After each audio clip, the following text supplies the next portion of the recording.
18 नोव्हेंबरला शिवसेना पदाधिकाऱ्यांकडून कोट्यावधी रुपयांची रोकड जप्त करण्यात आली आहे। ही रक्कम नाशिक येथील रेडिसन ब्लू हॉटेलमध्ये रूममध्ये आढळली, जिथे संपर्क प्रमुख जयंत साठे यांच्या बॅगेत ही रोकड ठेवली होती।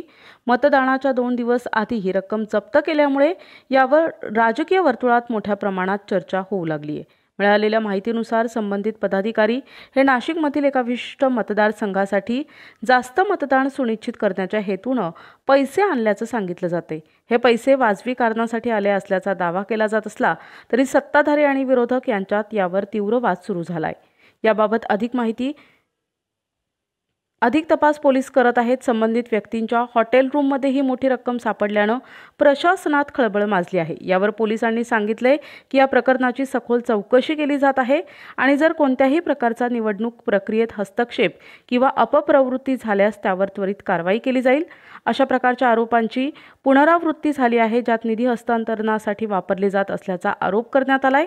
तथापि यावेळी निवडणूक आयोगानेही या प्रकरणाची गंभीर दखल घेतली आहे आणि त्यांनी राज्यातील सर्व निवडणूक प्राधिकरणांना सूचना दिल्या आहेत की अशा प्रकारच्या प्रकरणांचा तपास उच्चस्तरीय पातळीवर व्हावा।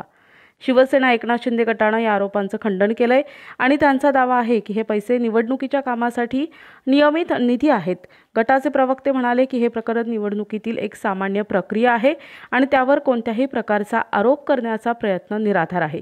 तथापि या प्रकरणी सार्वजनिक प्रतिक्रियांचा वर्षाव सुरू असून स्थानिक नेत्यांनी या घटनेचा अत्यंत गांभीर्याने तपास करण्याची मागणी केली आहे।